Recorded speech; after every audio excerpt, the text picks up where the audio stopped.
Welcome to SB News. Kerala మాజీ ముఖ్యమంత్రి పినరయి విజయన్ ఇంటిపై ఈడీ దాడులను ఖండిస్తూ బీజేపీ కేంద్ర ప్రభుత్వంపై దిష్టిబొమ్మ దహనం చేస్తూ సిపిఎం పార్టీ నిరసన. భద్రాద్రి కొత్తగూడెం జిల్లా గుండాల మండల కేంద్రంలో సిపిఎం మండల కమిటీ తోలెం గోపి ఆధ్వర్యంలో జవాది సెంటర్లో నిరసన వ్యక్తం చేశారు.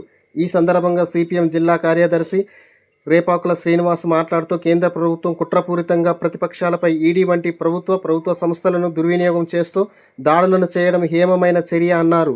ఈ కార్యక్రమంలో సిపిఎం నాయకులు శోభన్, జిల్లా కార్యనిర్వాహక సభ్యులు అన్నవరపు సత్యనారాయణ, భూపాల్, నాగన్న, శంకరన్న, దుగ్గి రామ్మూర్తి, వాగబైన నరసింహారావు, కల్తి శేఖర్, సమ్మయ్య, రామకృష్ణ, రామస్వామి తదితరులు అధిక సంఖ్యలో పాల్గొన్నారు.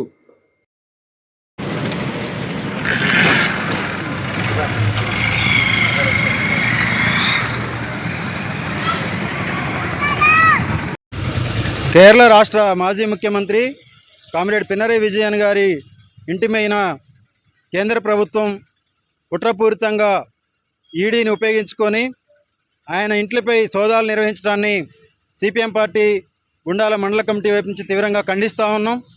కేంద్ర ప్రభుత్వం కావాలనే ప్రతిపక్ష నాయకుల ఇండ్ల మీద ఈడీని ఉపయోగించుకొని దాడులు నిర్వహిస్తూ ఉంది.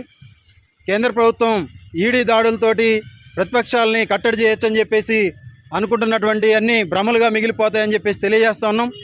బీజేపీ ప్రభుత్వం చేసేటటువంటి ఇట్లాంటి కుయుక్తులకి భయపడేది లేదని చెప్పేసి కూడా హెచ్చరిస్తూ ఉన్నాం. కాబట్టి బీజేపీ కేంద్ర ప్రభుత్వం ఉన్నటువంటి నరేంద్ర మోడీ ప్రభుత్వం జాగ్రత్తగా ఉండాలి. మీరు చేస్తున్నటువంటి చర్యలు ప్రజాస్వామ్యాన్ని కూని చేసే పద్ధతుల్లో ఉన్నాయి.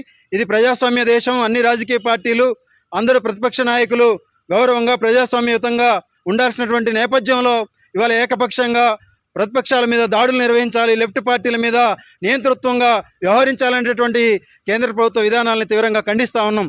కాబట్టి ఈడీని, ఎలక్షన్ కమిషన్ని వాడుకొని కేంద్రంలో ఈ భారతదేశంలో రాజకీయాలు చేయొచ్చని చెప్పేసి బీజేపీ పన్నినటువంటి పన్నాగాల్ని సాగనివ్వమని చెప్పేసి కూడా ఈ సందర్భంగా హెచ్చరిస్తూ ఉన్నాం.